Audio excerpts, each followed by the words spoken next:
Con todos y todas, nuevamente un viernes jurídico. Estamos en esta oportunidad, viernes 19 de marzo del 2021, una fecha bastante especial para mí. Quiero empezar eh, confesando algo que se lo he dicho al doctor César Nakazaki cuando lo conocí por primera vez físicamente, visitándolo en su oficina. Tuvo la gentileza de recibirme en su estudio jurídico, lo visité y le confesé, probablemente no lo recordaba, pero este año se cumple una década, se cumplen 10 años desde que tuve mi primera defensa mediática ante el Tribunal Constitucional en un caso mediático, el famoso caso Utopía, y me enfrenté al titán del litigio, que es el doctor César Nakazaki. El doctor César Nakazaki, que defendía a las familias de las víctimas del caso Utopía. Yo iba por un cliente específico del caso y había planteado un habeas corpus. El doctor Nakazaki me venció, pero di la pelea. Fue mi segundo informe oral como litigante. El primero sí lo gané, así que empecé con pie derecho, pero el segundo lo perdí, pero más allá del resultado, yo me preparé para enfrentarlo. Me preparé para adelantar sus argumentos, me preparé para por lo menos ser recordado para él. Para mí eso ha sido muy memorable en estos 10 años, no ha hecho sino el tiempo eh, aquilatar y acrecentar mi admiración, mi respeto y mi profundo cariño por usted, maestro. Y muchísimas gracias por aceptar. Le damos la bienvenida a estos viernes jurídicos. Sus primeras palabras para quienes nos están escuchando y viendo. Muchas gracias, Benji, por ese recuerdo. Y para mí más bien es un gusto y un honor poder compartir contigo, porque ya te he dicho en interno y lo digo públicamente, en tus hombros está el futuro del litigio del Perú. Así que es un gran placer poder conversar contigo en esta oportunidad. Encabezas una generación muy brillante de litigantes, así que adelante nomás y con todo gusto para poder conversar. Muchas gracias, maestro. La primera pregunta que quiero hacerle es, y seguramente es algo que todos quieren saber, ¿cómo elige César Nakazaki la abogacía? ¿Cómo apuesta por el derecho? ¿Qué lo motivó? ¿Cuál fue su leitmotiv? Mucha gente se hace abogado por experiencia, ¿no? O porque tiene un camino que seguir. Tú mucho resaltas siempre la figura de tu padre, y yo esa es una de las cosas que admiro en ti. Otros porque viven la desgracia de un problema, un drama legal, y ven cómo se necesita un abogado para salir adelante. Pero en mi caso fue algo más concreto. Yo, como tú, tengo a mi padre muy presente en la vida. Él es médico, por eso es que siempre digo que la abogacía la veo como la medicina, y mi padre es el que me da el consejo, luego de haberme llevado hasta por gusto al hospital para ver si me animaba a ser médico. Me dice: tú debes hacerte abogado. Entonces es la primera vez que yo paro el oído, porque si mi papá me decía que sea abogado, para mí era una primera línea. Una segunda línea que también me hace afín a ti, porque dentro de tu vasta cultura tú desarrollas películas que son muy importantes para los temas de abogados. Te he visto a ti hacerlo. Entonces hay algunas películas de Paul Newman que marcan mucho mi vida como abogado. Sobre todo la primera, cuando él era un abogado muchacho, dedicado al derecho tributario, y su compañero de estudios, un millonario, es acusado de homicidio. Y él le dice: solo confío en ti. Y se mete una defensa penal, pero maravillosa. Y tercero, como siempre confieso, yo crecí con Superman, con Batman, con Flash, con Aquaman, con Iron Man, y yo creo que el abogado es un héroe. Yo creo que el abogado es un héroe porque ayuda a las personas. Probablemente, salvo la guerra, el drama humano más complejo que puede haber, que es el de un procesado, sobre todo en países como los nuestros, y los poderes del abogado es su conocimiento férreo del derecho, por cierto. Entonces, esos tres elementos, mi padre, Paul Newman y sus películas, y mi visión que el abogado es un héroe, me llevaron a tomar la decisión de ser abogado. Y precisamente en función de eso, alguna vez escuché una reflexión que usted hacía en su canal de YouTube a propósito del Día del Abogado, y decía que probablemente la abogacía era una de las disciplinas o de las carreras más importantes que ha dado la humanidad. ¿Por qué esa afirmación? ¿Cuál es la razón de ser de esa reflexión?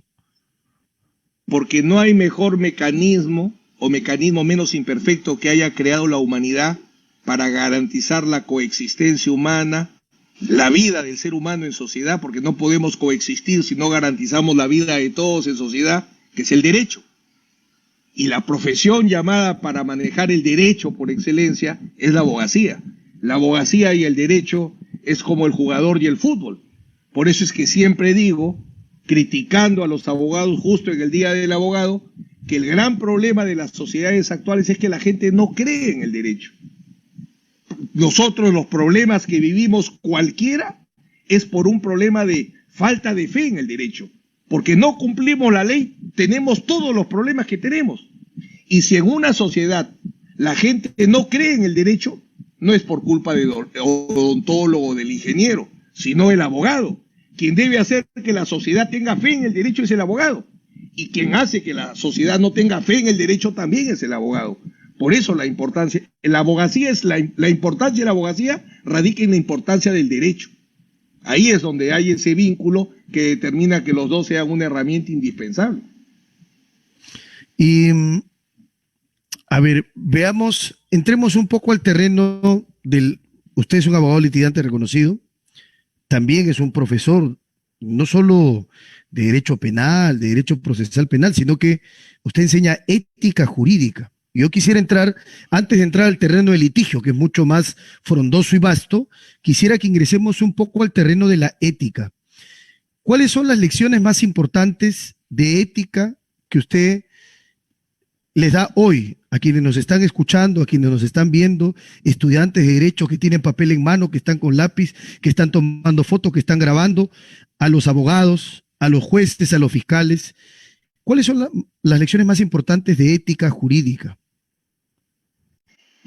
Primero, para mí fue un desafío enseñar ética profesional o ética del abogado, deontología forense, porque así como si tú eres un católico y quieres ser un ministro extraordinario de la Eucaristía o un hermano en los que da cursillos de cristiandad, te van a preguntar si tú te puedes testimoniar una vida cristiana.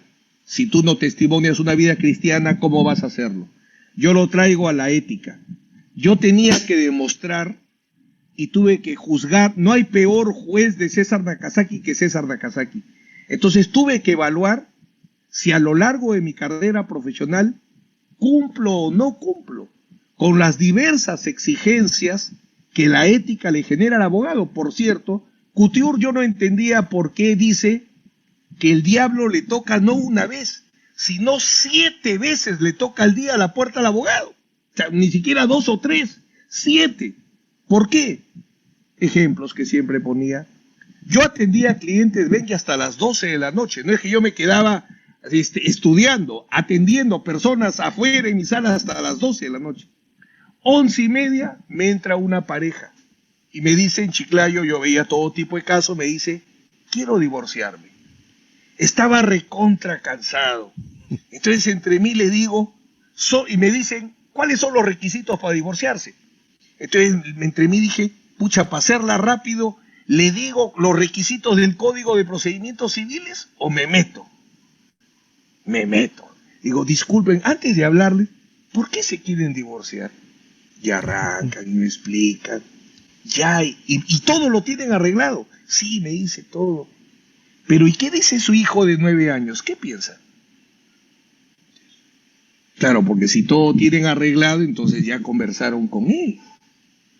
¿Ustedes no piensan que por él, si estos motivos que no son suficientes, no creen que deberían esforzarse? Bueno, al final se fueron y ya decidieron no divorciarse. Entonces, una vez me toqué el diablo, más fácil era cobrar tu consulta y anda. O si no, lo que todos los días enfrentamos. Yo siempre señalo, la abogacía es prevenir y solucionar problemas humanos a través del derecho. Ni lobbies, ni influencias indebidas, ni sobornos. Cuando le digo a mis alumnos de 11º ciclo eso, algunos lloran, porque ya trabajan mucho tiempo en estudios. Y se dan cuenta que no basta tener carné y título para ser abogado, sino es lo que tú haces. Entonces, la ética me exige a mí permanentemente tener que demostrar porque un profesor de ética no debe ser un informador, sino debe ser un testigo, testimoniándoles. Lo bonito de las clases de ética es poderme parar. A ver, de ver, si el cliente no te paga, ¿lo tienes que dejar o no? Y pongo un ejemplo. Siempre le digo, mi caso más difícil. Ah, me dicen el de Fujimori. No, le digo, ese no fue mi caso más difícil. Mi caso más difícil es, en Chiclayo, a fin de año, la industria, por lo menos en el tiempo que estuve yo ahí, cerraba el año y decía, los casos del año. Y los casos del año eran de este pecho.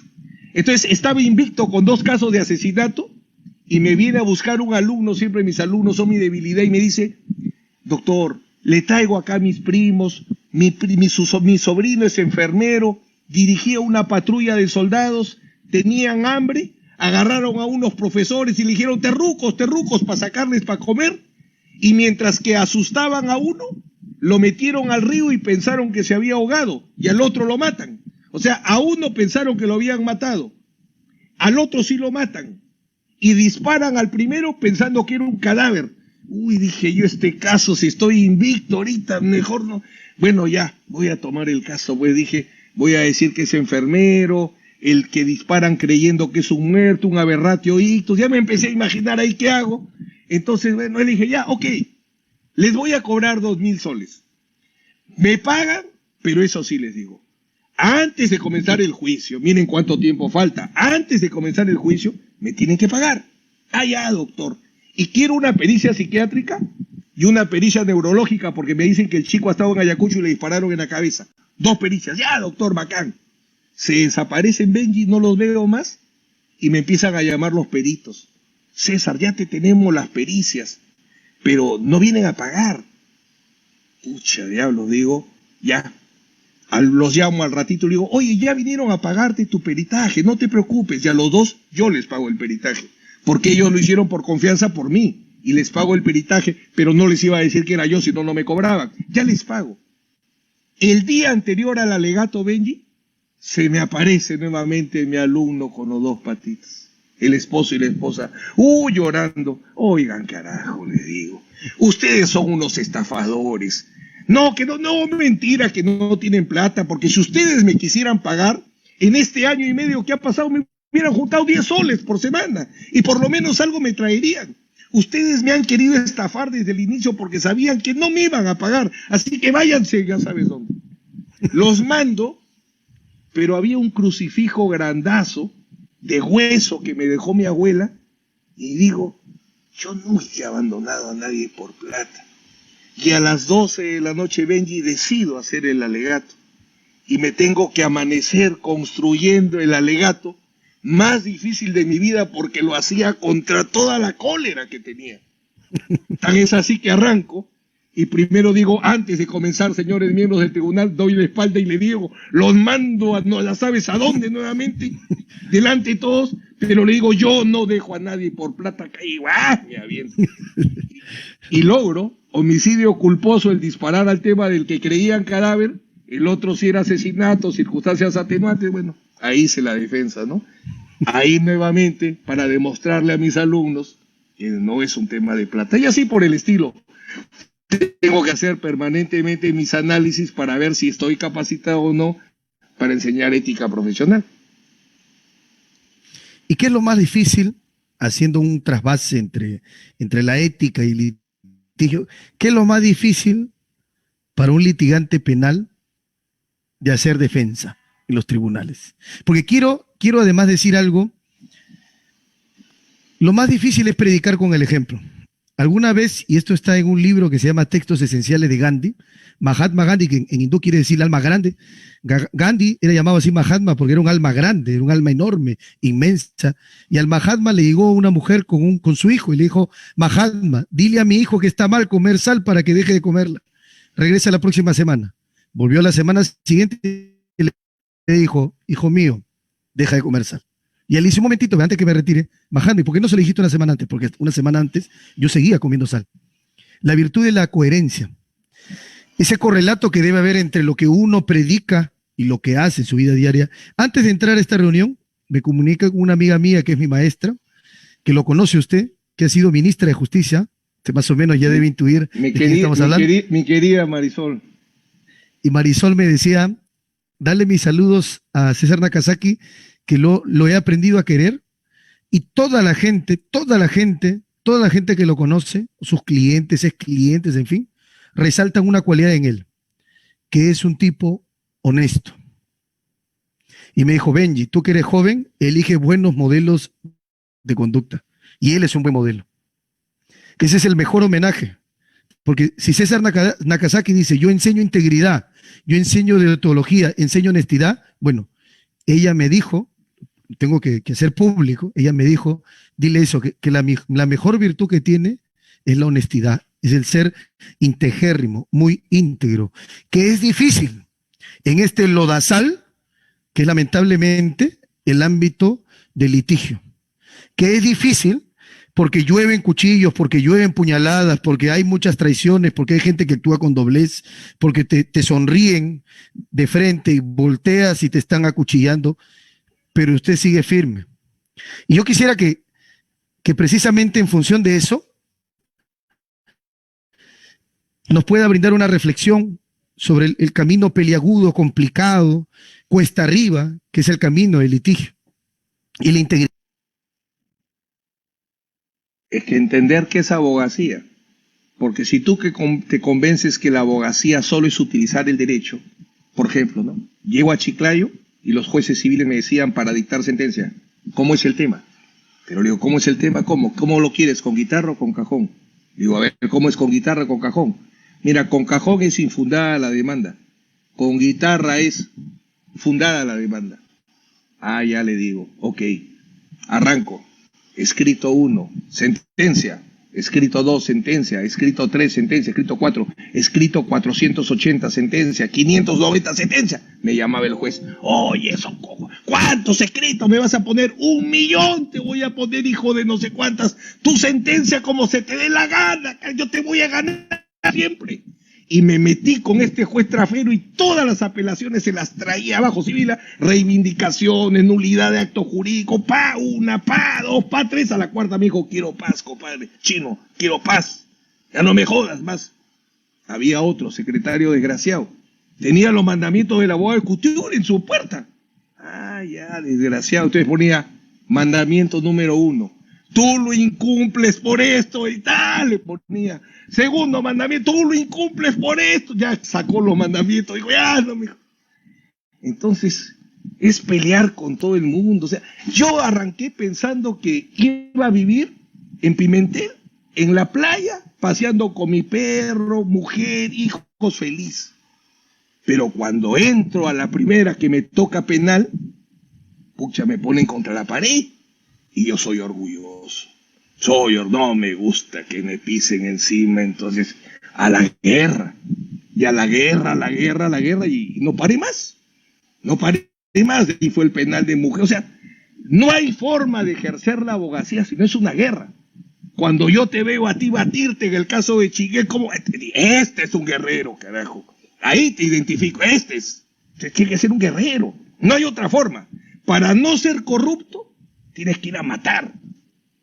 Si no, te vencen. Yo he visto a muchos buenas personas y por eso me duele, grandes chicos, pero se dejan vencer porque están solos. Ese es el otro problema.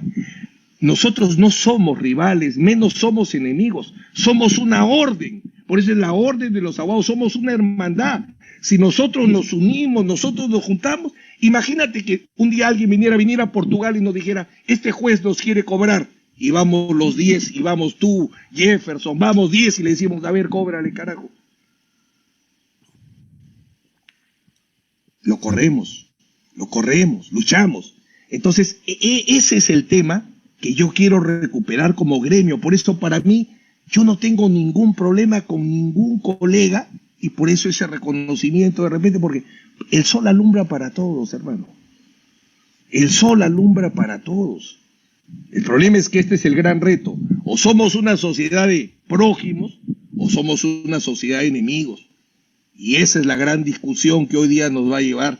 Y en la abogacía, que ese es el otro tema, creer en la abogacía, creer en el derecho, pero tú tienes que creer en la dignidad de la persona, tú que proclamas mucho el tema de los derechos humanos en tus defensas, hasta me has orientado ese tema de la sentencia del caso de los mapuches, ahí de los temas para compensar, que ahí lo he sacado, le he sacado esa naranja, pero bastante jugo acá. Entonces, el tema es que si tú no crees en el ser humano, no lo respetas, es bien difícil también ser abogado, porque ya lo cosificas, le pones precio.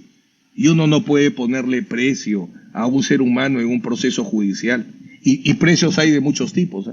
Y no le puedes tú poner precio. Que sería otro tema que me genera a mí como reflexión siempre este punto, ¿no? ¿Quién es el patrocinado para ti? Marisol no se acordará, cuando yo recién arranco en estas defensas, Arsenio Orell, que también es un hombre que no es envidioso, que es abierto a todos, por eso aprecio y apoyo a Arsenio en momentos complicados, me lleva un día a la Católica. Hablar sobre prisión preventiva. Los casos vinculados a Fujimori estaban en furor. A Marta Chávez la corrían tirándole naranjas, piedras. Habían sacado un montón de profesores. Entonces me paro delante de un auditorio, pero bastante duro, y le digo, yo no voy a hablar de la prisión si ustedes primero no me responden dos preguntas. ¿Quién es el procesado para ustedes? ¿O es un ser humano o es un animal o una cosa? Porque si ustedes me dicen que es un animal o una cosa, entonces yo no tengo nada que explicarles y me voy. Pero si ustedes que están en la Universidad Católica me aceptan que el procesado es un ser humano, tengo bastantes cosas que decir. Así que ustedes elijan, ¿es un ser humano o no? Un silencio sepulcral, que entendí que era un sí, me aventé pues 2 horas, ¿no? Y ahí arranqué mis incursiones por la Católica, bueno, que duraron un tiempito nomás, ¿no? Y a propósito de lo que mencionaba, doctor, Alan Dershowitz, que es un reconocido profesor americano de Derecho Penal. Del equipo de ensueño, de O.J. Exacto, O.J. Simpson. Un peliculón, no un peliculón. Sí. Un peliculón, sí, esa en Netflix es buenísima. Sí. Buenísima. Y Alan Dershowitz tiene uno de los varios libros que ha escrito. Hay un capítulo que a mí me gusta y que empieza con este título, dice: ¿deben los buenos abogados defender a la gente mala?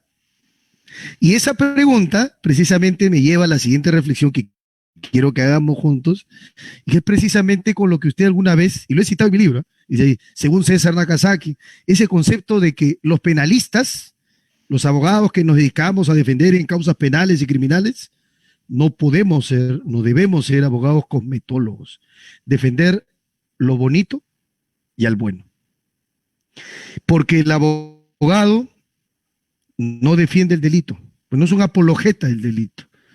No se defiende el delito, se defiende a la persona acusada del delito. Yo quisiera que hagamos una reflexión, maestro, sobre eso, precisamente que usted llama, que no hay que ser abogados cosmetólogos. De acuerdo. José Ugaz, con la mejor voluntad, por cierto, porque fue mi profesor del último curso de práctica. En la de Lima terminábamos el último ciclo, era prácticas, o a lo que le llaman seminarios ahora, eran prácticas.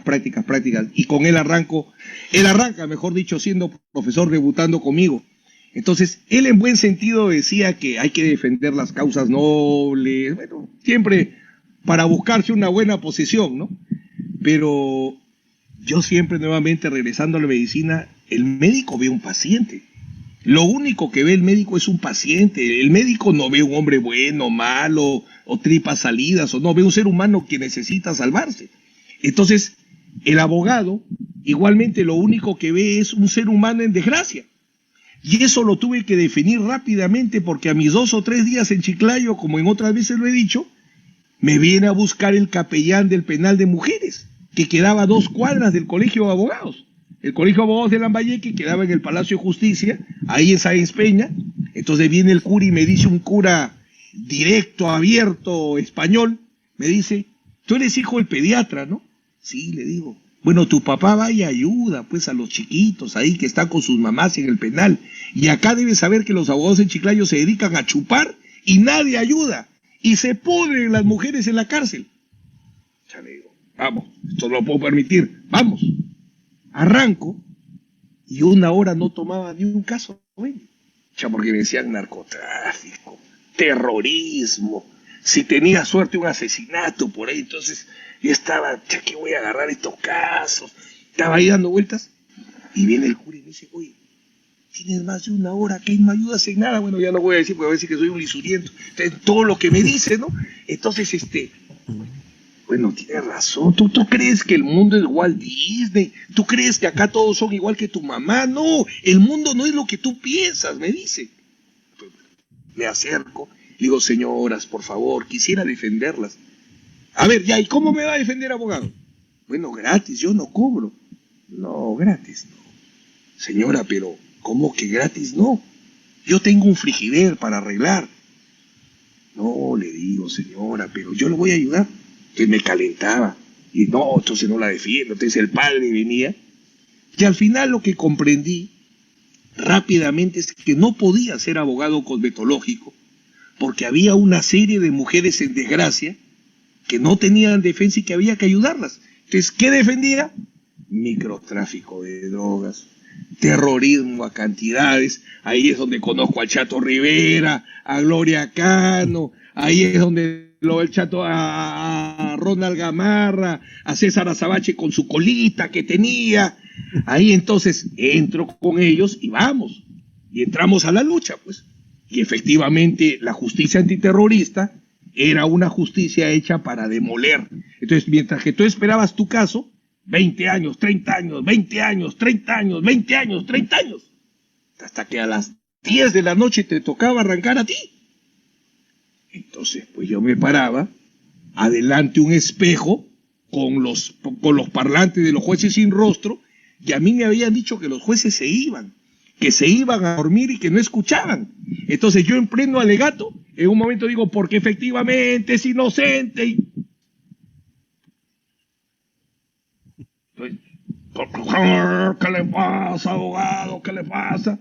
No, señor, quería saber si ustedes estaban ahí, me estaban escuchando. ¡Hable, abogado! Entonces fue batalla, bueno, siempre luchando. Entonces eso me llevó rápidamente a entender que todo ser humano, el procesado es un ser humano. Y si analizamos el código de ética del abogado, exige igualito que la medicina. ¿El paciente más enfermo requiere al mejor médico o a un médico que no tenga chamba? Al mejor médico. Pues si está sumamente grave, es proporcional a la gravedad del enfermo, la calidad del abogado, del médico. Igualito la abogacía. A más difícil la defensa, y qué defensa más difícil que la de un culpable. Y tú vas a sacarlo porque es inimputable, o lo vas a sacar por insuficiencia de pruebas, y el código nos exige garantizarle derecho a la defensa a todos, es principalmente, dice, en los casos más difíciles, en los casos complejos. Entonces, para mí nunca hubo problema en distinguir el abogado de verdad del abogado cosmetológico, porque médico, paciente, abogado, ser humano procesado y punto. Nada más.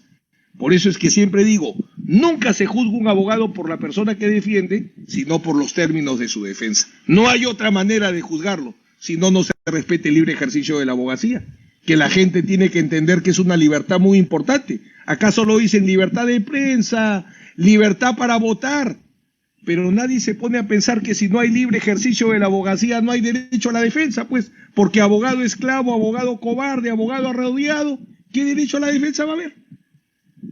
Claro. Ninguno. Claro.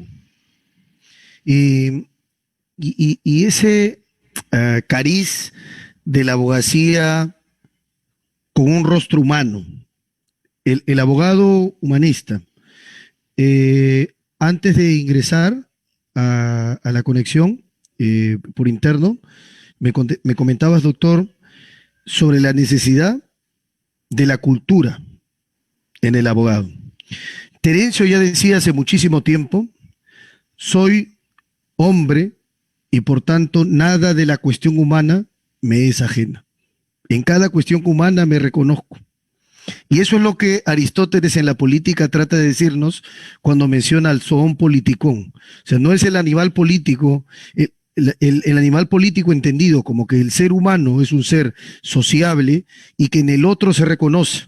Un concepto además que usted una vez utilizó cuando hizo una defensa en Chiclayo, seguido esa defensa, caso donde ganó la variación a la libertad de el expresidente de la Federación Peruana de Fútbol, el caso Guachiturros. Usted cita la Biblia al terminar, cita la Biblia, un pasaje muy, muy, muy bonito, no sé si era Mateo. El juicio, capítulo 25, el juicio de las naciones, porque Carneluti, para tomar línea con lo que tú has dicho, Carneluti, imagínense que era un Amado o un Miranda, era el campeón del derecho comercial, era la superestrella del derecho comercial. Por eso es que los civilistas nunca podrán vencernos, porque no hay esas transformaciones.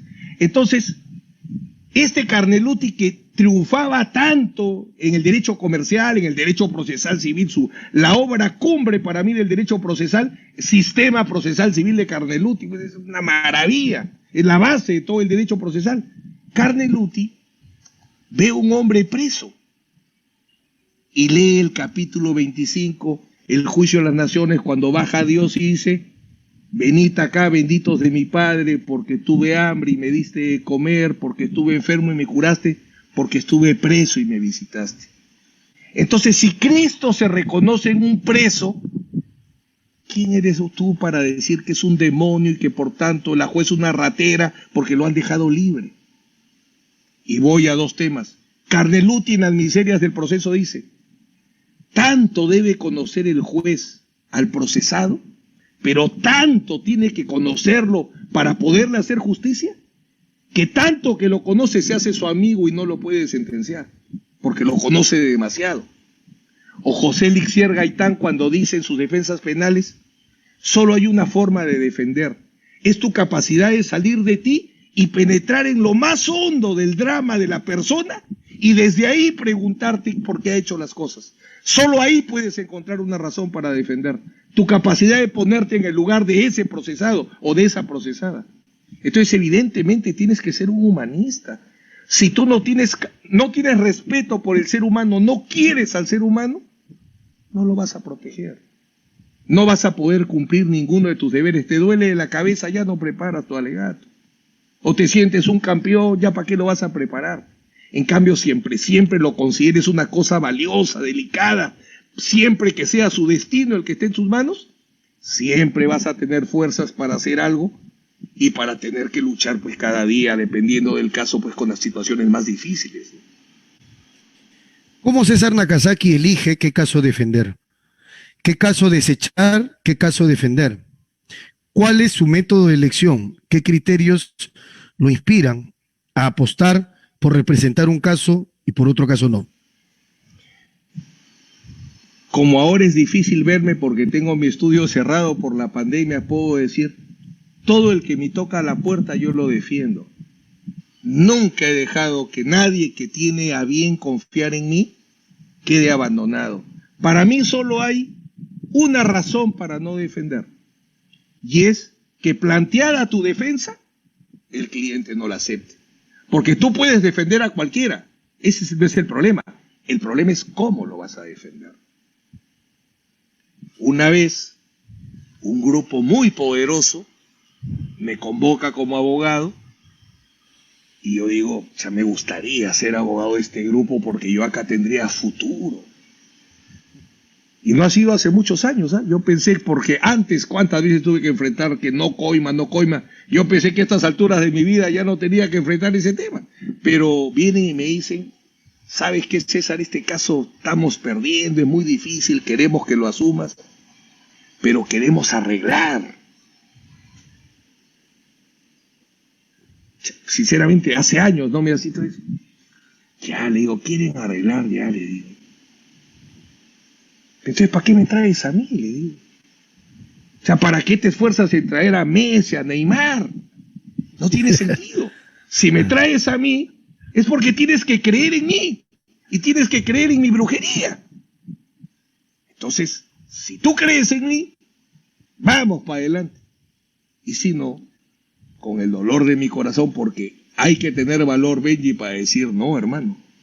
Un día, déjame que me salte a otra de golpe, un dueño de un canal había sido capturado en Argentina. Entonces viajo a verlo, me dicen: asume el proceso de extradición, me voy a Argentina y primero lo conozco preso. Entonces preso me dice, efectivamente, lo del Vladivideo es verdad, pues era evidente que le daban. Entonces yo estoy dispuesto a devolver, a asumir. Ya, muy bien. La otra que lo veo ya estaba libre. Entonces voy al restaurante con él y con su hijo y ya tenía otra personalidad. Bueno, me dice, acá vamos a hacer lo que yo digo. Y acá la defensa es este. Le digo, un ratito, señor. Cuando lo conocí preso, usted me dijo que tal cosa, que usted estaba dispuesto a reconocer, a devolver, etcétera. Y segundo, usted me viene a decir a mí que usted será abogado. Usted no es abogado, yo soy abogado. Así que yo soy el que marco cómo se hace la defensa y su plata si no se la mete, ya se ha imaginado. Así que me voy, le dije. Y a la hora que salgo digo, uy, estoy en Buenos Aires, ¿qué hago acá solito? Y a la hora que salgo, y gracias a Dios estaba el hijo más ecuánime, porque era un buen hombre, sino que desesperado. El hijo le dice, papá, ¿cómo la conozco? Y sale atrás mío, César, no te vayas. Y yo entre mí, gracias. Porque imagínate, la que me iba a costar ahí, la principal, no sabía ni dónde caminar. Entonces, bueno, hay que asumir, pues, hay que asumir, ¿no? Un abogado de 3 expresidentes de la República, como es usted, debe sentir mucha responsabilidad tras sus hombros. Ha entrado a la historia del derecho, lo sabe justo antes de empezar este diálogo, esta conversación. Estaba repasando un poco los 3 tomos de homenaje al gran José León Baranterán, y había unas semblanzas hermosas, una de ellas particularmente que me conmovió, la de Avendaño. Mi pregunta es, ¿dejará César Nakazaki escritas sus memorias, las memorias del litigante, la pasión del defensor a lo mejor? Tengo varios libros a medio hacer y muchos por hacer todavía. Yo sí creo en eso de un árbol, un hijo y un libro, o sea, totalmente, ¿no? Esa parte, por eso es que mucho valoro al doctor Luis Roy Freire, maestro de mi maestro, José Santos Quiquesola, porque él es un abogado muy completo, buen litigante, buen profesor y buen autor. ¿Ya? Cubre las 3 facetas de nosotros. Entonces, eso es pendiente. Yo lo que estoy pensando, lo comento como reflexión, tratando de organizar un poco la vida, porque ahora sí puedo escoger un poquito más mis casos. Entonces, estoy disminuyendo mi actividad en la universidad, me he reducido a un curso, no me retiro porque el rector no me deja, sino yo ya me retirara de la universidad, pero el rector me dice que debo continuar. Bueno, pues ¿qué hago? Y el decano ha sido mi profesor, es el único profesor que me sobrevive, Germán Ramírez Gastón. Entonces, voy a reducir mi carga académica y voy a empezar a escribir. Yo creo que todavía tengo para un tiempo más y pienso, y evidentemente yo quiero dejar 2 grandes libros. Un libro donde les diga cómo caminé yo, todo lo que me costó, todo lo que enfrenté, para que alguien diga, necesito un derrotero, una ruta. Acá hay una ruta en el mundo de la abogacía. Y el otro libro es un libro, no sé si tú has tenido oportunidad de leer, hay los comentarios del Código Procesal Civil de Remigio Pino Carpio. Son maravillosos, ¿por qué? Porque cuando tú coges ese libro, justo las preguntas que tú te haces y puedes interrogar a un testigo, o sea, las preguntas que nos hacemos, las claves, él las tiene y las responde. O sea, ese consejero amigo que a las 2 de la mañana digas, ¿con quién puedo hablar? Saques ese libro y digas, este es mi compañero, ¿no? Es como cuando fui al Congreso a hacer la defensa de Curi, ya estaba pues todo el Congreso, yo nunca había hecho política en la Universidad de Lima, estaba pues impresionado ahí, ¿no? Entonces voy a hacer la defensa y le digo, no he venido solo. ¿Con quién ha venido? He venido con Han Henry Yeche, he venido con mi amigo Fidelito Rojas Vargas, y tititi, así que somos varios los que vamos a actuar hoy día, ¿no? Entonces sí, de hecho que están pendientes. Sobre todo las nuevas generaciones me empujan, porque si los muchachos escriben, tengo que escribir, pues me hieren bien el orgullo, no tengo que escribir, pues tengo que dejar. He enseñado 30 años derecho penal y no voy a dejar mi manual, ¿por qué no? O procesal, tengo que dejarlo. Ahí has marcado buenos rumbos, un buen derrotero has marcado, así que estoy en deuda. Ojalá la pueda cumplir. Porque digamos, hay dos tipos de maestros, los que su legado es oral y toman la posta a los discípulos, Sócrates con Platón y todos los otros discípulos, pero puede ser el otro ejemplo, el de Lao Tse. Lao Tse dice que se iba a retirar, era el más sabio de China, y Lao Tse, cuando se iba a retirar, le decía: un momentito, tú no te vas hasta que no nos dejes escrito tus enseñanzas. Y escribe el Tao Te Ching, que es el libro del sentido del cielo. Gibran Khalil Gibran tiene un libro hermoso, yo siempre recomiendo, que se llama El Profeta, dentro de los varios libros, este gran poeta libanés, y el protagonista se llama Al-Mustafa, que es el profeta, que vendría a ser como Jesucristo, y le dice: muy bien, ya voy a regresar para mi isla. Le dice: no, un momentito, no nos vas a dejar, primero háblanos del amor, háblanos de la familia, háblanos del matrimonio. Muy bien, les habla y luego se retira. Yo creo que usted tiene una deuda con la comunidad jurídica para dejar sus memorias, maestro. Yo quisiera que entremos a algo que, y a propósito precisamente así, ese prolegómeno de la defensa de 13 expresidentes.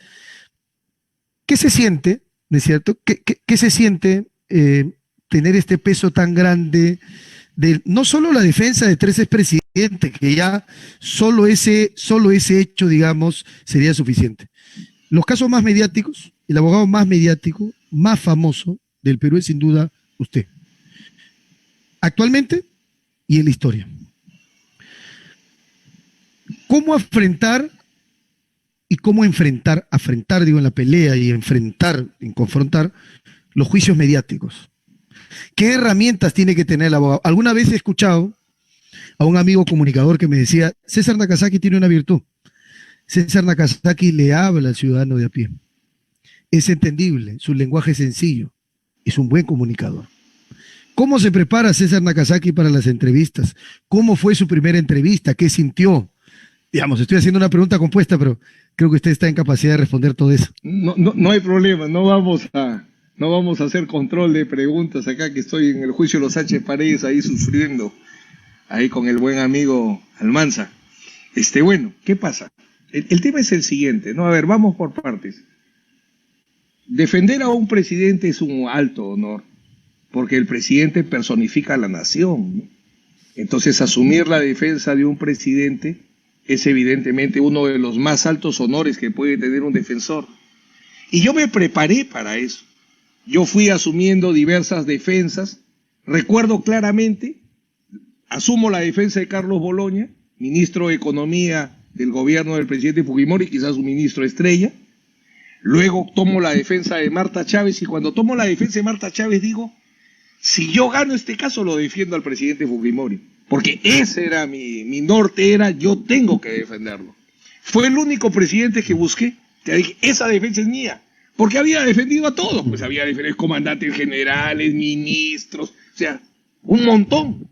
Entonces ya tengo que culminar, tengo que coronar ahí. Entonces, primero es un gran honor. Y segundo, es una gran responsabilidad. Yo siempre me acuerdo del famoso filósofo, el tío Ben, cuando el tío Ben se para y le dice a Richard Parker: tras un gran poder hay una gran responsabilidad. Entonces, evidentemente, genera una gran responsabilidad, porque es una responsabilidad histórica. Para entender qué significa defender a un presidente, fui a Basadre, porque busqué el único antecedente posible, que era el caso del presidente Leguía. Y Basadre explica muy bien el juicio de Leguía, y habla de Alfonso Benavides Loredo, el abogado del presidente Leguía, y todo lo que pasa. Un abogado conocido, importante, que terminó hasta preso. Eso fue lo único que me faltó, que me metan preso. Entonces, y la gran pregunta que me hago al final es: Alfonso Benavides termina su carrera con la defensa de Leguía. Entonces yo pensaba si iba a terminar con la defensa del presidente Fujimori, quedaba. Arranco incluso mi alegato y se lo dedico a Alfonso Benavides Loredo. Entonces, es una gran responsabilidad. Y a partir de ahí, teniendo una gran responsabilidad, te vuelves sin querer queriendo, como dice el Chavo del Ocho, el ejemplo o el hermano mayor que tiene que marcar la ruta. Cada defensa que yo hago, Benji, es pensando cómo tengo que demostrar a quienes tienen a bien seguirme cómo debe ser un abogado. Por eso no puedo dejarme avasallar porque un presidente de una sala me dice, oye, acá me paro a pelear, porque no soy yo solo. No soy yo solo. Si yo fracaso, habrá un montón que dirán, tenía razón, todo era mentira. ¿Y cuántas personas que tuvieron a bien inspirarse en mi carrera se vendrían abajo? Para mí, cada ciclo, llegan chicos y me dicen, doctor, yo me hice abogado. Entonces, para mí, mejoró un poco, pero me levanto otro poco porque me da fuerza para seguir, ¿no? Entonces, esa es la gran responsabilidad que conlleva asumir las defensas de este tipo. Porque, y ahí viene mi siguiente pregunta sobre la pasión. ¿De dónde viene la pasión? ¿De dónde ese fuego? Ese arrojo, esa entrega. No es fácil, cansa, enferma, genera mucho, erosiona la familia, hay muchos problemas que se generan cuando uno le dedica mucho tiempo al derecho. Pero yo tengo, por lo menos tengo una filosofía de vida que yo pienso en la trascendencia, porque la única certeza que tiene la vida es la muerte. Hay que vivir siempre pensando en que nos vamos a morir. Y siempre si tenemos ese pensamiento cerca, yo creo que podemos vivir plenamente, a plenitud. Probablemente tengamos días malos, probablemente tengamos horas difíciles, pero si sabemos que nos vamos a morir y la certeza de nuestra muerte está en la cabeza y la muerte nos pesa y la muerte nos sigue y la muerte es nuestra sombra, entonces yo creo que podemos hacer las cosas bien. ¿De dónde viene la pasión de César Nakazaki? César Nakazaki aparece en el caso Sánchez Paredes por la mañana, por la tarde en el caso Humala, al día siguiente está declarando, está en una u otra cosa. ¿Cuál es el motor? Yo le decía antes de empezar, le decía, a usted fácil sería, muy bien, ya tuve fama, me echo a la cama y ya está. Tengo tantos abogados que los abogados litiguen. No, pero usted aparece. Usted aparece. A veces está un abogado en su estudio, pero luego llega usted. En lo físico, muy bien, yo llegué y se venía de otro juicio a litigar. Y he conocido que estuvo mal, que estuvo enfermo incluso por tanto litigar, por sobrecarga de trabajo. ¿De dónde viene eso? Es ese motor. Hay varias cosas. Definitivamente es la personalidad y la forma de ser de uno, ¿no? Finalmente, uno es como profesional lo que es ser como un persona. Si tú eres un ser humano bueno, tú puedes ser un buen profesional. Si eres un desgraciado, abogado no puede ser. Porque el contador, los números la suma le va a salir igual, así sea bueno, sea un demonio. El ingeniero, el concreto pegará igual, pero el abogado no. El camino que tú le vas a decir para solucionar los problemas a la persona depende de quién eres como persona, de los valores que tú tienes. Por ejemplo, y arranco, me había olvidado, lo del comunicador es fácil, es ser profesor. O sea, para mí un día me decía Enrique Castillo, tú hablas pero de una manera tal como si estuvieras dictando clase. Y eso es eso, efectivamente. Yo me paro y digo, mi alumnado es el mundo. Y arranco con la naturalidad para enseñar. Y eso efectivamente ha generado esos comentarios en la comunicación. Pero en el tema de la pasión, yo te diría son dos cosas. Para bien o para mal, yo me compenetro mucho con el drama, con el problema de la persona. No sé separar, no sé si es bueno o malo, pero yo me compro completo el tema. Es tema uno. Por ejemplo, hace poco, y lamentablemente no pude seguirlo defendiendo, un ingeniero que por protegerlo cometió un gran error. Tuve la construcción, tenía varias facturas, y yo le decía, te van a descubrir. Vamos de una vez, seamos los primeros. Confesión sincera, vemos qué hacemos. Decía, espérate, me decía, por favor, dame tiempo para agarrar valor. Ya, le decía, ya, pasó el tiempo, lo dejé pasar demasiado tiempo y fue tarde. Y tuve que entrar con él a mecharme con requerimientos de prisión preventiva, gané en primera instancia, perdí en segunda instancia. Pero ¿dónde agarré mi fuerza? Le dije, mira, ya pasaron tanto tiempo, hay este problema, quiero conocer a tu familia, porque tengo que explicarle lo que vamos a enfrentar. Y me llevó a su casa. Una hermosa familia, 2 mellicitos, sus hijas. Entonces, en ese drama humano, yo agarro toda mi fuerza. Tú citaste el caso de Utopía. 29 dramas, 28 solo defendí porque hubo un drama quizás más terrible. Un padre, madre de uno de los fallecidos trabajaba en la municipalidad de Surco con Daryan. Así que ese no iba a denunciar, pero ni a balas. ¿Te acuerdas que Daryan estaba también procesado en el caso de Utopía? Entonces, ¿qué hacía? Cada drama, Benji, venía un papá y una mamá, mi hija ha pasado esto, entraba otro, mi hijo. Entonces, eso que me apachurraba es lo que a mí me da la fuerza para pararme y hacer todo lo que tengo que hacer. Me adentro en el drama de la persona, sé lo que sufre, sé quiénes son, ahí encuentro mi motor. Si tú me traes una pared y me dices, defiende esta corporación, yo de repente sería muy mal abogado porque no sé defender ladrillos, pero sí sé defender personas.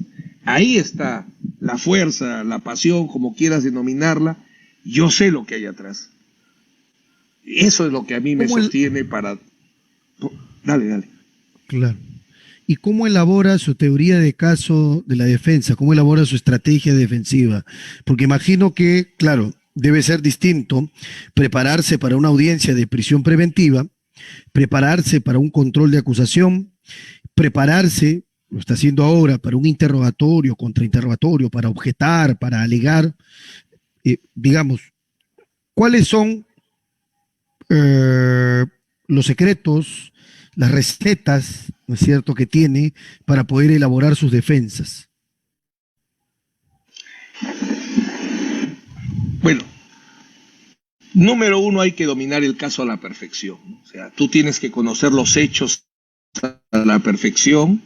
Eso es lo número. Por eso es que te adentras con la familia, o si no, te vas al escenario de los... Cuando yo defiendo a Luis Valdés Villacorta, le digo, yo tengo que conocer su fábrica, quiero conocer su historia. Benji, ¿me sigues? ¿Te has congelado, creo? Hola. Hola, Benji. Se me fue. Hola. Hola. ¿Estamos, maestro? Sí. A ver, un minuto. Dale. Un segundo. A ver, ¿estamos bien? ¿Sí? Sí. ¿Me escucha ahí, maestro? Perfecto. ¿O se volvió a congelar? Benji. Escríbele por el chat al doctor que... Hola, Benji. Ahora. Hola, Benji. Hola, maestro, ¿me escucha? Yo te escucho. Ya, porque estoy con otra red. A ver.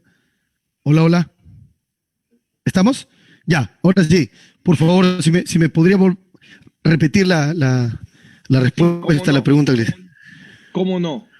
Primero, hay que dominar el caso. Tienes que conocer a la persona y los hechos. No solo a la persona. Tienes que conocer con la mayor profundidad posible a la persona que defiendes y los hechos. Y para conocer los hechos tienes que conocer su realidad. Cuando yo asumo la defensa de Luis Valdés Villacorta, le digo, yo quiero ir a Pucallpa, quiero conocer sus negocios para convencerme de su inocencia.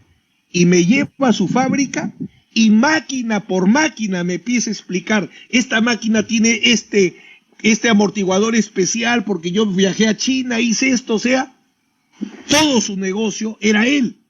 No encontré fachadas, no encontré cosas no explicadas. Entonces, la persona y los hechos. Una vez que tienes el dominio de la persona y los hechos, de su realidad, pasas a lo segundo. Un profundo conocimiento lo máximo posible del derecho que puedes aplicar en ese caso.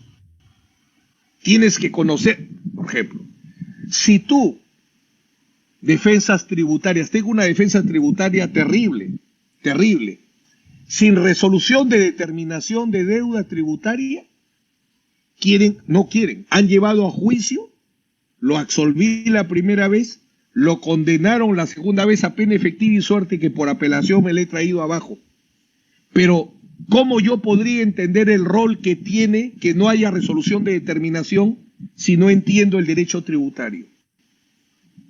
Otro ejemplo, Fujimori, yo que me iba a imaginar que iba a ser su abogado, llega con su ministro Pandolfi, se había caído el puente de Reque, es el único camino de la Panamericana Norte para llegar a Chiclayo, Reque, que está quisito a 5 minutos de Chiclayo, tiene un gran puente, se cae. Estaban que arreglaban, agarraron las bases y se trajo abajo. Entonces todos entraban por un puente viejo de Eten. Fujimori dice, voy a poner un puente bebé, esos puentes que no tienen pilares, que los pones borde con borde. Ponen el puente bebé, no se había abierto el puente 1 hora, Benji, y viene un camión, está llegando al final, y empieza a retroceder, la otra parte del puente se caía, y el camión, se ahoga el camión. Entonces Fujimori, todo, no, que es el camión, sobrepeso, todos encima. Entonces Sandro Fuentes del estudio Rodrigo Elías Medrano me llama a Chiclayo y me dice, oye, me han dicho que tú eres un gran abogado, mi primo hermano es el dueño de esa empresa, defiéndelo. Ya, ok, viene el muchacho y para suerte de él, su primo hermano en San Francisco fabricaba los puentes BB1, BB2, BB3, entonces me convertí en un super bebé y fui a demostrar cómo no era problema del camión, sino de mal cálculo y vejez del puente. O defendí cualquier cantidad de médicos y entendí que el alotano es una sustancia de la anestesia que 1 en cada 50,000 personas penetra en el hígado y produce necrosis celular subhepática. ¿Qué cosa es? El hígado de la persona deja de producir el factor K. La sangre pierde densidad molecular y se sale por donde sea. ¿Cuál era la historia? Una señora apendicitis, lo operan, sale bien de la operación, reporte quirúrgico bacán, y empieza a sangrar por acá, por las orejas. El médico dice, uy, la dejé abierta. ¿La abren de nuevo? Nada. ¿La cierran? Sigue sangrando, sigue sangrando. Desesperados la vuelven a abrir, la taponean con esparadrapos, todo, le hacen una sangra, se muere. El fiscal dice, este asesino le ha cortado el hígado. Y mandan por suerte el hígado completo a patología forense. Hígado intacto. ¿Cuál era el problema? El alotano, la necrosis celular subhepática, el factor K, etc. Si tú no dominas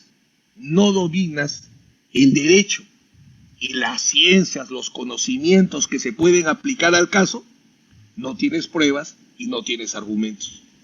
Solo dominado el hecho, dominada la persona, el derecho y todas las ciencias auxiliares, todo lo colateral, estás capacitado para armar tu teoría del caso y de ahí construyes tu estrategia de defensa.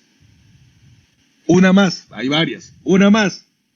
Tienes que conocer al juez y a tu contraparte. Ese fue el gran error de Frank conmigo en el caso de los Sánchez Paredes.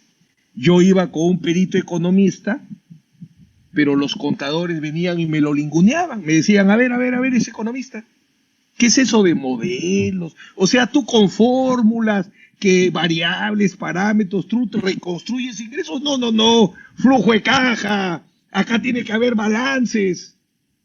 Pucha, y el economista, por más que se esforzaba, no los convencía.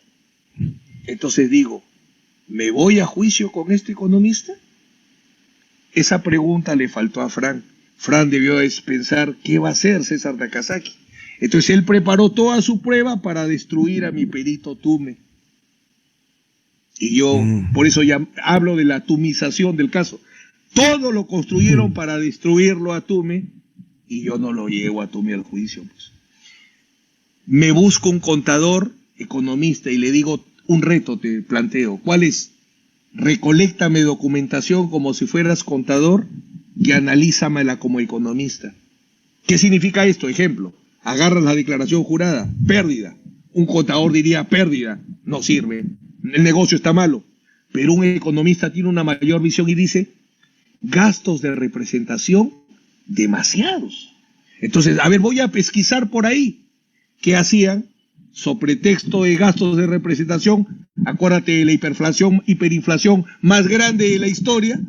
¿Qué hacían los empresarios para sobrevivir? Sacaban la plata por donde sea. Entonces, con esa documentación y el análisis económico, me dice, yo hago otra pericia. ¿Cuál es el resultado? Me dice que ya no tienen 15 millones, sino tienen solo 1 millón, por poner un ejemplo. Ya le digo, pero con ese millón me justifican todo. Con eso justifico todo. Compro, vamos. Señores, nueva pericia. El artículo, el viejo código es más flexible en prueba nueva que el nuevo código. Por cierto, equivocadamente aplicado el nuevo código en esa regla. Entonces me admiten y saltan hasta el techo. Ya no podían ofrecer pruebas. Tienes que conocer al juez y tienes que conocer a tu oponente. Si no, no puedes armar el caso. Bueno, y así por el estilo. Podría comentar varias cosas. ¿Y qué hacer cuando el oponente, el contendor, que es el fiscal, no es leal? Es decir, traiciona el mandato de Couture, y hay que ser leal no solo con el cliente, con el juez, sino también con las partes, entre las partes. Hay que hacer litigio desde la lealtad, ¿no es cierto? Hay que ser leales. Entonces, ¿qué hacer cuando enfrentamos a un fiscal desleal? ¿Qué hacer cuando el fiscal busca colaboradores, ¿no es cierto?, ofreciéndole cosas que no corresponden, beneficios que son desproporcionados, que nunca alcanzarían, o haciendo una suerte de apariencia de corroboración, ofreciendo confesiones, extorsionando procesalmente, filtrando información para que no solo litigues contra el fiscal, sino contra toda la prensa y la presión? ¿Qué hacer en ese caso? Y la siguiente pregunta es, ¿qué hacer con los jueces prejuiciosos y con los que abusan de su poder? Correcto. Lo que tú planteas son expresiones de injusticia que se presentan siempre, sobre todo en los sistemas especializados, ¿no? A mí me tocó debutar con la justicia antiterrorista. Ahí era un tema ideológico. Todos eran terroristas. Incluso hasta los abogados que defendían eran terroristas. Los médicos que curaban eran terroristas. Entonces, ¿qué tienes que hacer tú? Pelear, pelear y pelear hasta ganar una. Hay otra. ¿Qué puedes hacer? Porque mira, ahí los jueces eran sin rostro y no sabías de qué lugar eran. Así que no tenías dónde reclamar. Mira las condiciones de trabajo, no tenías dónde reclamar. Porque podían venir de Puno, podían venir de Ancash, llegaban el mismo día del juicio, te notificaban a las 12 de la noche que a la mañana siguiente era el juicio. Entonces, todas las más, no tenías dónde leer los expedientes, porque ibas a leer el expediente, y esto es literal, es verdad, no había CIAs para abogados. Entonces te decían, acá están tus 100 tomos, léelos. Y tú parado, y yo sin riñones además, entonces, ¿qué hago? El cliente era pobre, no tenía plata para sacarte copias. ¿Con qué defendía solo Benji? Con la acusación. Lo único que tenía era la acusación. Entonces mi defensa era destruir la acusación. ¿Estamos? ¿Me estás escuchando? Hola, hola. Sí, le escucho, maestro. No sé si usted... ¿Sí? Sí, perfecto, perfecto. Entonces, por ejemplo, cosas como que agarraba. Veía que efectivamente hacían declarar al hijo, sindicando a la madre, pero no aparecía que le habían señalado que tenía derecho a no incriminarse ella, su esposa, sus hijos. Y de ahí me prendía. Jueces carceleros masacraban hasta que lográbamos que haya buenos jueces. Y empezamos a lograr absoluciones. Entonces, una primera situación, si te están demoliendo todos, tienes que resistir como Bolognesi, pues no te queda otra. Hasta que esperar que en algún momento ganar y abrir trocha. Por ejemplo, con los colaboradores eficaces. Al comienzo condenabas con declaración de aspirante. Condenabas. En la justicia antiterrorista se condenaba. ¿Qué pasó? se condenaron tantos inocentes que la comisión Uber-Lancier y los famosos indultos especiales que en realidad eran víctimas de error judicial. Esa experiencia llevó a mejorar. ¿Y qué se hizo con el colaborador eficaz? Matilde Pinchi Pinchi. Había el acuerdo y en ejecución del acuerdo con nombre y apellido iba a declarar a todos los juicios. La Pinchi Justicia. Y nunca le cortaron ni un pelo ni le hicieron nada malo. Claro. Se crea el sistema, se crea el nuevo sistema anticorrupción y arrancan primero, nos enviaban la declaración tarjada y ahora las famosas transcripciones.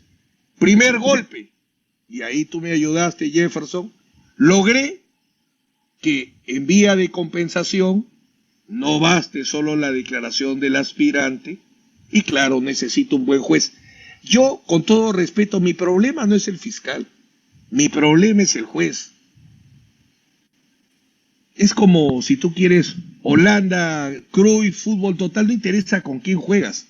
Tú sales, el problema es el árbitro.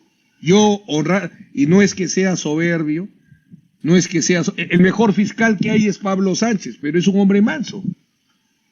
Un día se enojaban las dos doctoras Inés Vía e Inés Tello. Bueno, no sé si fue una falta de respeto, pero le dije, a mí me gusta el ajedrez, quisiera hacer un enroque. ¿Cómo me dijeron como un enroque? ¿Por qué, Pablo, tú no te pasas a ser juez? Y ustedes que quieren luchar contra la injusticia se pasan a ser fiscales. Y todos felices. Sí, bueno, me dejaron de hablar unas semanas. Pero bueno, me consideran en medio de todo. Saben que lo hago. Y aparte que tenía razón en mi reflexión. Entonces, tú tienes que luchar contra el juez. Tienes que luchar, que más que Richard Concepción Carguancho, por ejemplo, no se enojará por una revelación. Voy en mi primera audiencia y el juez Concepción me dice, doctor, ¿usted podría quedarse después de la audiencia? Sí, claro, le digo, ¿cómo no? Dice, doctor, la fama, usted es un gran honor. Yo lo veía en el juicio de Fujimori, bueno, muchos elogios de un hombre joven. Entonces, muchas gracias, pero me dice, por eso para mí es un gran honor poder litigar contra usted. Un ratito. O sea, todos los primeros conceptos están bien, pero el final pues no está bien. El árbitro no puede hacer goles por el Alianza. Entonces, ahí ya me sale morizado y me dice tipo Moro, no es que el Moro se define como un juez de ataque, ¿no? Él dice, no, es que yo tengo que luchar contra el delito. No, entonces para eso usted es fiscal. Pues. Para eso vamos en este momento. Entonces, y nos metemos en el habeas corpus de Ollanta y de Nadine, ¿no? Y me meto ahí, que ahí vamos, no digo que hemos derrotado al abuso de la prisión preventiva, pero le metimos un golpe, ¿no?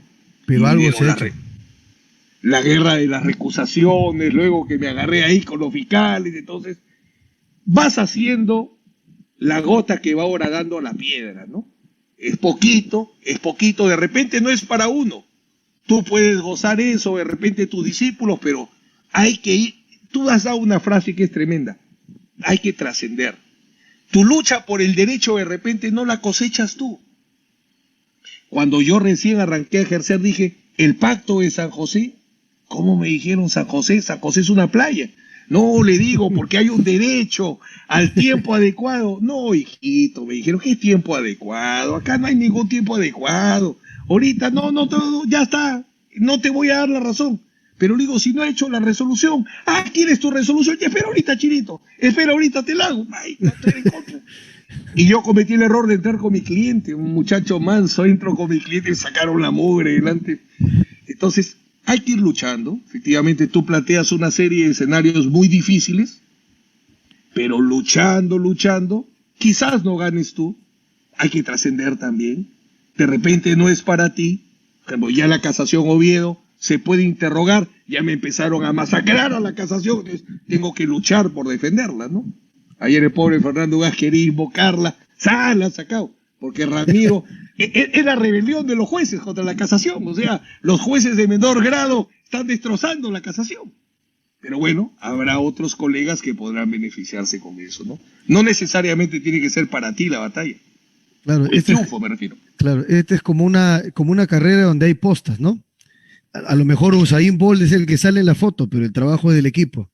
Entonces, lo que hace César Nakazaki permitirá para que otro litigante más adelante al final termine concretando el tema, porque hay que ver el tema, utilizo una expresión que es bastante atinada, el tema de la orden de los abogados como cofradía, como hermandad, como próximos, como prójimos, como cercanos, ¿no? No como enemigos, no como archipiélagos de intereses y apetitos, ¿no? O sea, yo pienso lo mismo, el sol alumbra para todos, siempre hay espacio para cada uno.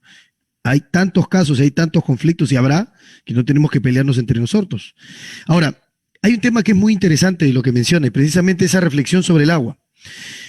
La cultura taoísta, realmente voy al tema porque me gusta mucho la filosofía china, Sí. que era la filosofía oriental. La cultura taoísta había ensayado es precisamente esa expresión sobre el agua. Hay que ser como el agua, porque el agua orada la piedra, el agua penetra la piedra, no por ser más fuerte, sino por ser más resistente. Y nuestro trabajo es un trabajo de resistencia. Nuestro trabajo es un trabajo de resistencia, o sea, qué duda cabe. Eso es lo que nosotros hacemos. Y yo quiero hacerle una pregunta ahí, precisamente, sobre lo que, y esto estaba viendo hace un momento en la caja de comentarios, algunos estudiantes de Derecho que nos están viendo nos preguntan, ¿cuáles serían los consejos del doctor César Nakazaki a los que estamos iniciando en esta hermosa, muy dura y árida aventura que es el derecho? ¿Qué les aconsejaría a ellos? Hace poco, y tú ponías bien mi visión cuturiana, cuando hice mi tesis, yo proponía que la ley defina los bienes jurídicos. Era teoría del bien jurídico, teoría de la norma jurídica y teoría de la ley penal. Proceso de elaboración de la ley penal, las tres teorías. Entonces tenía que demostrar que se podía definir la libertad. Y tuve que leerme la libertad desde Sócrates y pasar hasta Sartre, Heidegger, etc. Y mi conclusión es que la única regla que puede regir la libertad es la regla del amor. Porque si tú haces las cosas por amor, todo es posible. No hay ahí límites, nada, porque tú lo estás haciendo porque tú amas. Si tú amas tu profesión, entiendo a Couture, si tú amas el derecho, si tú no te has templado, no vas a bailar bonito por la chica. Si te veo muchas fotos simpáticas ahí en Facebook, porque uno está templado, pues. Si no, ¿cómo? ¿No? Entonces, tienes que querer, tienes que amar el derecho. Tienes que amar, tienes que creer. Cuando tú me dices, mi papá me decía una cosa, mi hijo me decía, ¿qué hace el buen artesano cuando tú lo ves que está haciendo su jarro de barro allá en Monsefú? Le dicen, vamos a chupar. Y él dice, no, déjame, yo voy a continuar haciendo mi jarro, voy a continuar haciendo mi red, porque le gusta hacer su caballito de totora. Tú tienes que hacer, hijo, me decía, que te guste. Si a ti te gusta lo que haces, no te para nadie. Pero si no te gusta lo que haces, entonces, por ejemplo, yo ahorita estoy viendo el elemento contextual del genocidio y voy a compararlo con el elemento contextual de la agresión, y mañana voy a seguir contrainterrogando y diferenciando el estándar de prueba del auditor con el estándar de prueba del perito judicial, y cada caso para mí es un mundo. Entonces yo digo, es como ir descubriendo. Yo no soy de la época de la Guerra de las Galaxias, pero yo soy de Star Trek, del Capitán Kirk, del Capitán Spock, del Voyager. Entonces, es como ir descubriendo cada mundo, cada planeta, ¿no? Para mí un caso es un nuevo universo. Me sigue fascinando, a pesar de 30 años, me sigue fascinando. Ahorita he entendido por qué el genocidio lo tratan aparte del delito de lesa humanidad, y estoy estableciendo que los delitos comunes en contexto de violación de derechos humanos no son imprescriptibles, y busco límites al imprescriptible. Entonces, el tema que me preguntes me apasiona. A mí me gusta, me imagino como Messi, dice Messi es un sonso porque aparte de jugar, le gusta el fútbol, pues. O Pelé le decían, ¿y por qué fuiste al Mundial? Se había esta en Netflix, la última de Pelé. Le dicen, ¿pero para qué vas al Mundial? Tenías que protestar contra los militares. Es que a mí me gusta jugar fútbol, dice. Yo soy futbolista, déjame jugar. Entonces igual, pues, a mí me gusta el derecho, me encanta. Alguna vez alguien me dijo, tú solo amas al derecho y a los demás le das migas. Bueno, puede ser. puede ser. Puede quizás ser ese costo que tú decías hace un rato que efectivamente existe, pues, ¿no? Que es un costo. Y hasta ahora, César... Dile, dale. Sí, perdona la interrupción. Y hasta ahora César Nakazaki sigue leyendo y aprendiendo. Alguna vez un escritor muy famoso le preguntaron, ¿y a qué te dedicas? ¿Cuál es tu oficio? ¿Cuál es tu ocupación? Le dijo, yo soy un aprendiz, un eterno aprendiz. Y en eso radica mi éxito. ¿Qué piensa de esa frase? Total, porque a mí siempre me dicen, ¿cuál es tu mejor defensa? La que no he hecho. ¿Cuál es tu mejor escrito? El que no he hecho. Yo decía, el presidente Fujimori no será el único presidente que defienda. ¡Ah, loco! Me decía mi socio, eres un loco. ¿Qué vas a ver? Claro. Es así, es así. 13 contando, 13 contando. Sí, bueno, no, ya 3 también, porque no creas, tiene también sus partes complicadas, que no, estoy escribiendo, no defiendas cuatro presidentes ahí. Es complicado. No, es un gran honor, pero es muy complejo. No vale la pena ya. Hay que dedicarse a otras cosas también. Y el litigio virtual, maestro, y el litigio virtual, ¿qué bemoles, qué retos, qué dificultades nos trae?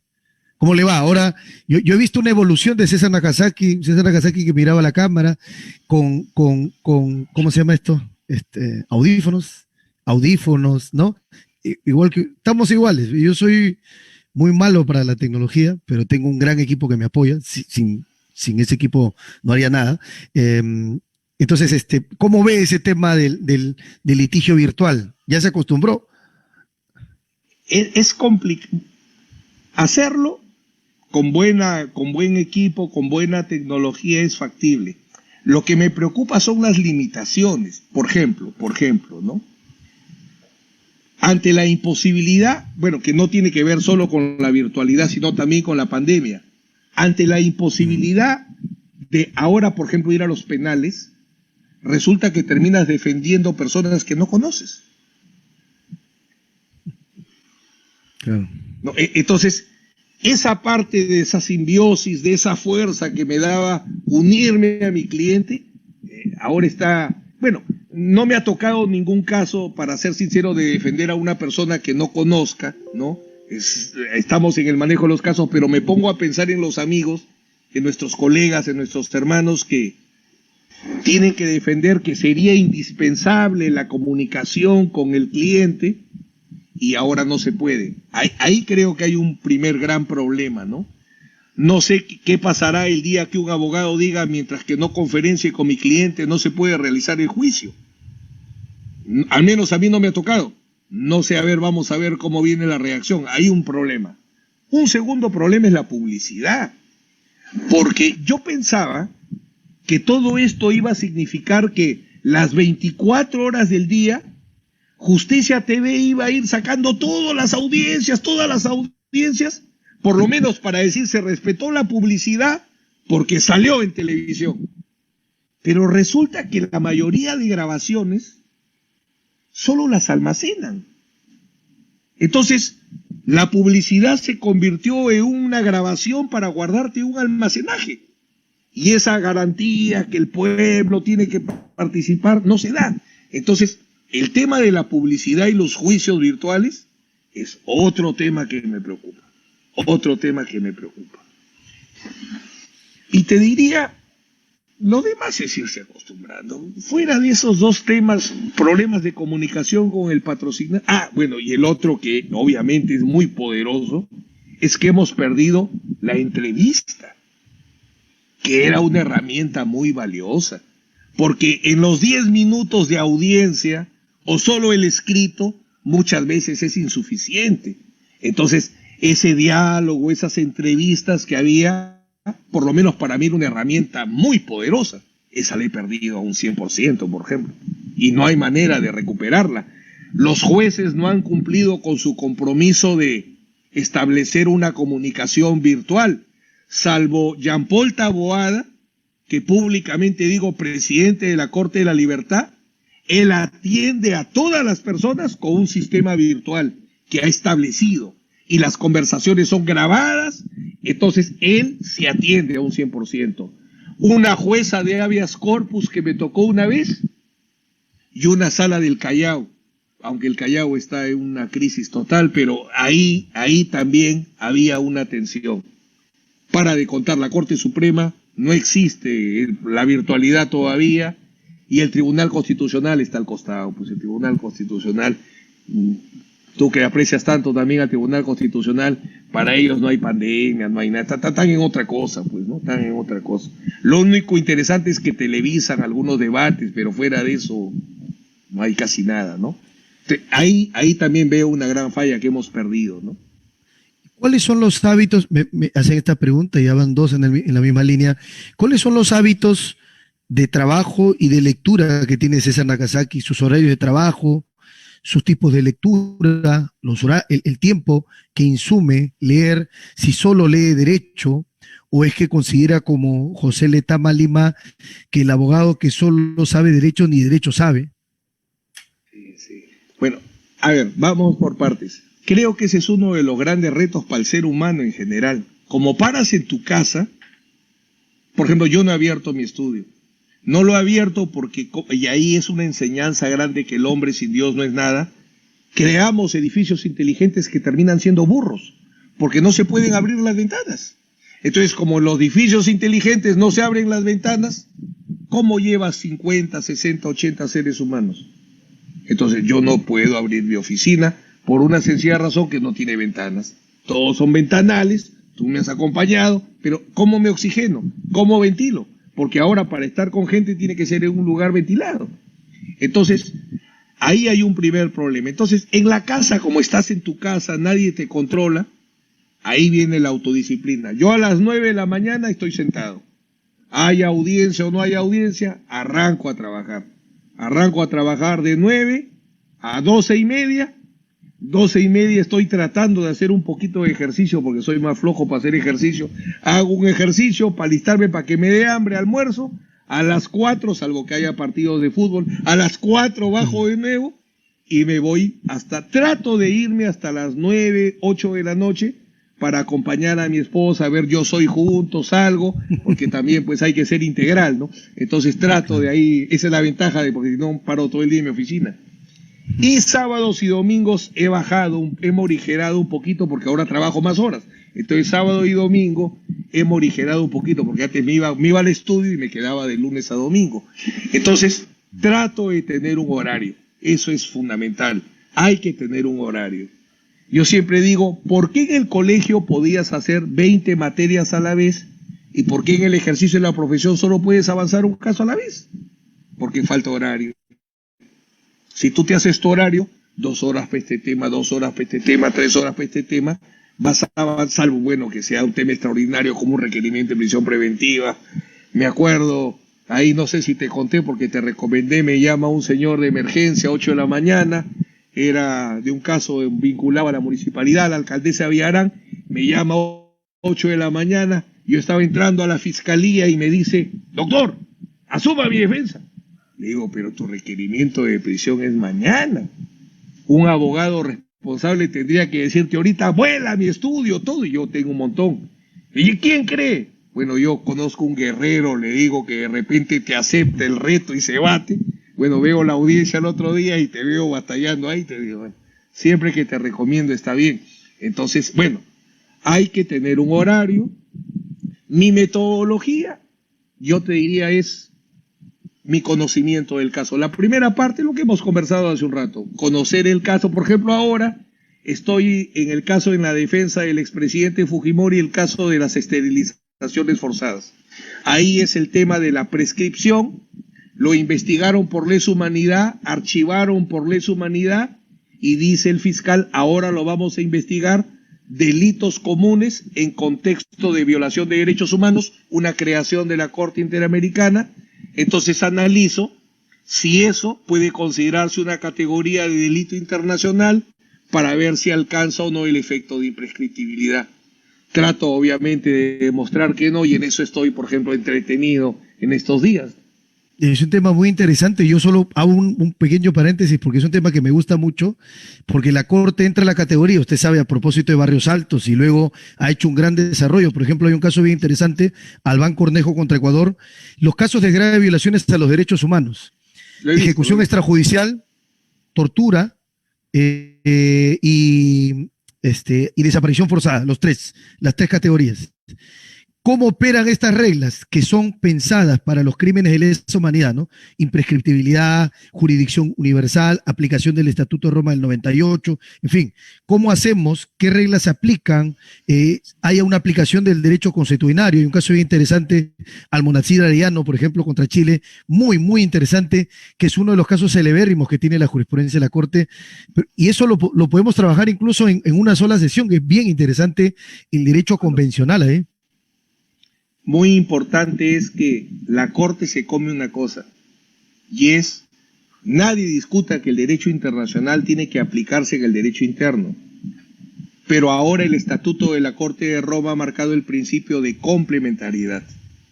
Quien te debería hacer justicia es tu país, y si no, acá estoy yo.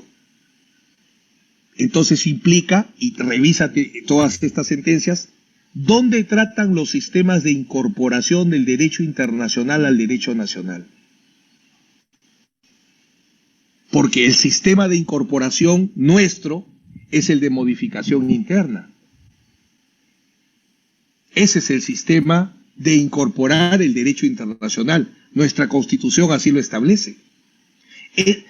Porque claro, tú dices, no, el jus cogens, todo, pero ¿en qué parte del Estatuto de la Corte Interamericana has creado un tipo penal con principios generales de derecho o con jus cogens? Todos los delitos internacionales desde el Estatuto de Nuremberg están en tratados o están en estatutos. Bueno, es un tema, a mí también me apasiona, por eso mucho tiempo estuve en juicios de militares, porque en la Sala Nacional, porque ahí encontré uno de mis grandes laboratorios jurídicos, ¿no? Es un tema de los que más me apasiona. Yo te diría que entre ver colusión desleal y demostrar por qué no se aplica el genocidio o la tortura, prefiero lo segundo, ¿no? El derecho internacional penal, esa es mi vena, esa es mi vena. ¿Cómo forma César Nakazaki a sus discípulos, a sus asistentes, a su equipo de trabajo, que si uno lo ve en perspectiva, son personas que siguen con usted hace muchísimo tiempo, grandes abogados, buenas personas? Alguna vez Jefferson me confesó que le dijo a usted, le dijo, maestro, quiero hacer una maestría en litigación, ¿cuál me recomienda? ¿Quieres una maestría? Espérate un ratito. Pensó que le iba a traer una cartilla para que llene, a lo mejor Salamanca, la Católica. Trajo un mamotreto de expediente, le dijo, acá está tu maestría. Si quieres un doctorado, avísame que te traigo más tomos. Entonces, ahora que hablaba de laboratorio, ¿no es cierto? Claro, los casos ponen a prueba el derecho, ¿no? O sea, el proceso penal, visto de manera integral, o sea, el derecho penal no es nada sin el proceso penal no sirve si no es para aplicar el derecho penal. Entonces hay una simbiosis, hay una relación recíproca, un corsi y recorsi, un ida y vuelta. Y precisamente ahí viene la pregunta, ¿cómo forma César Nakazaki a sus asistentes, a sus discípulos, a los abogados que lo admiran? Yo sé, por testimonios propios, por publicaciones, en fin, que admiran a César Nakazaki, pero ¿cómo lo forma? ¿Qué espera de ellos? No sé, ¿cómo es el día a día con ellos? Una de las cosas que me permiten sentirme más orgulloso es que todos los chicos que se han formado conmigo viven dignamente de su profesión. Todos, sin excepción, viven con dignidad de la abogacía. Que ese es mi trato. Yo les digo, yo voy a lograr que ustedes vivan dignamente de la abogacía y ustedes tienen que cumplir, así como Karate Kid, el maestro Miyagi tenía que decirle a Daniel San, ¿no? Entonces Daniel San de repente no comprendía al inicio. Primero, aunque parezca mentira, tengo mi despacho con un aire acondicionado muy fuerte para que nadie se me duerma. Es una congeladora, entonces los tengo hasta tarde ahí preparaditos, ¿no? Ese es lo primerito. Entonces sufren ahí los muchachos. Hay que te cuente Jefferson. Entonces, ¿qué pasa? Primero, tú decías una gran verdad. Hay que ser líder y hay que ser testigo. O sea, si tú eres porque hay un montón, ¿no? A ver, ustedes van a trabajar, no voy a decir el nombre, qué colega trabaja y los hace trabajar por él, ese jamás pues va a ser un líder. Los muchachos van a matar por ti. Es como, yo, bueno, no sé si eres de la U de la Alianza, creo que eres. Yo soy de Alianza. Ahí fallamos, sí, ahí fallamos. Pero ¿por qué siguen a Carretilla Carranza al Puma? y va a todos, porque él va, levanta la lanza y hacia adelante. Ese es el tema. Soy su líder. Yo trabajo el doble de lo que ustedes trabajan. Yo recojo, yo hago más. O sea, no, yo no digo hagan. Yo soy el primero que hace. Y todos tienen que seguir en el ritmo. Ese es el número 1. Número 2, todos tienen que llegar a capacitarse para poder ser autoindependientes en la construcción de su defensa. Yo marco estrategias y me puedo jactar que todos mis muchachos litigan con nivel y se baten con cualquiera sin ningún problema, sobre todo en juicios. Y lo tercero, que debió ser de repente lo primero, tiene que ser buena persona. Algún demonio que me ha tocado ha volado. Ha volado, y no digo porque hay grandazos, y siempre que lo digo me dice, ¿para qué me mencionas? Porque se dan cuenta que me ha tocado algunos y han volado. Esos no han durado. Cuestión de ver ahí la plana de los muchachos, los que han durado. Jefferson, tú por ejemplo, ¿qué me marcaría que son buenas personas? Su amor por su familia. Entonces yo digo, agrego a nuestro amigo Portugal, también lo veo, un chico. Te digo, estos muchachos, si tú quieres a tu familia, si tú eres un buen hijo, o sea, eres un buen familia, yo veo lo que hablas tú de tu papá, entonces digo, eres un buen ser humano. Esa es la base, esa es la base. Por eso es que conmigo no caminan pues otro tipo de personas. Por eso me río con los cuellos blancos, todas las grabaciones, digo, podrán ponerlas de cabeza, todo. Ay, Usted está, sí, me dijo eso cuando lo fui a ver. Y para terminar, ya como epílogo de este diálogo, que yo quisiera que sea inacabable, pero el tiempo es tirano, yo quisiera pedirle que nos dé una recomendación de una serie, una cohorte de 3 libros, pueden ser jurídicos, no jurídicos, todos jurídicos, no jurídicos, a su absoluta discreción. Una película y un consejo para magistrados, abogados, estudiantes de derecho. Bueno, 3 libros, a ver. Si tienen que ser jurídicos, yo les diría rápidamente, parte general, para mí Yeshek. Permite el aprendizaje del derecho penal, parte general, de manera extraordinaria. La prueba judicial de Hernando Davis Echandía, maravilloso para entender el tema de la prueba. Un tercer libro que... los comentarios, bueno, que ya no están actualizados los comentarios de Remigio Pino Carpio, porque hablaba del Código de 1912, pero evidentemente para entender cómo entender la ley y aplicarla, yo lo mantendría vigente completamente. Fuera del derecho, cierro un libro nomás.